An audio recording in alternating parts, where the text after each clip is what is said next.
വനം വന്യജീവി സംരക്ഷണത്തിന് 305.61 കോടി രൂപ അനുവദിച്ച സംസ്ഥാന ബജറ്റ്.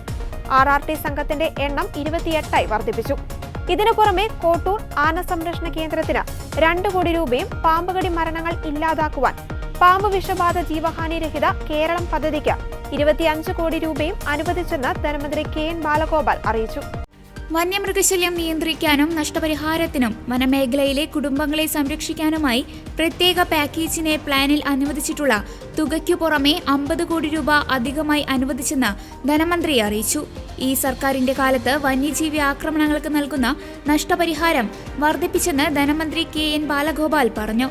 റാപ്പിഡ് റെസ്പോൺസ് ടീമുകൾ രൂപീകരിക്കുന്നതിനും മറ്റു ടീമുകളെ ഏകോപിപ്പിക്കുന്നതിനുമായി നൽകുന്ന വിഹിതവും വർദ്ധിപ്പിച്ചു. കേന്ദ്ര സർക്കാരും സംസ്ഥാന സർക്കാരും ചേർന്ന് വന്യമൃഗ പെരുപ്പത്തെ നിയന്ത്രിക്കാനായുള്ള നിയമനിർമ്മാണം ഉൾപ്പെടെ നടത്തേണ്ടതുണ്ടെന്നും അദ്ദേഹം വ്യക്തമാക്കി.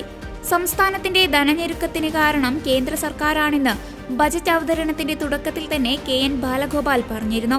കടമെടുക്കാൻ അനുവദനീയമായ പരിധി പോലും കേന്ദ്ര സർക്കാർ അനുവദിക്കുന്നില്ലെന്നായിരുന്നു പ്രധാന വിമർശനം. കിഫ്ബി വായ്പ കടമായി കണക്കാക്കുകയാണ്. കിഫ്ബി വായ്പ മുൻകാല പ്രാബല്യത്തോടെയാണ് കടപരിധിയിൽ പെടുത്തിയതെന്നും അദ്ദേഹം ചൂണ്ടിക്കാട്ടി. വയനാടിന്റെ പുനരധിവാസത്തിന് 2221 കോടി രൂപ ആവശ്യമാണെന്ന് ധനമന്ത്രി പറഞ്ഞു.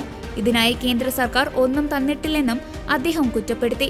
അതിനിടെ കേരളത്തിലെ നാട്ടുവൈദ്യം, പാരമ്പര്യ വൈദ്യം മേഖലയിലെ ചികിത്സാ സമ്പ്രദായങ്ങളും നാട്ടറിവുകളും സംരക്ഷിക്കുന്നതിനും പരിപോഷിപ്പിക്കുന്നതിനും വേണ്ടി സർക്കാർ നിയമനിർമ്മാണം നടത്താൻ സർക്കാർ ആലോചിക്കുന്നതായും മന്ത്രി പറഞ്ഞു.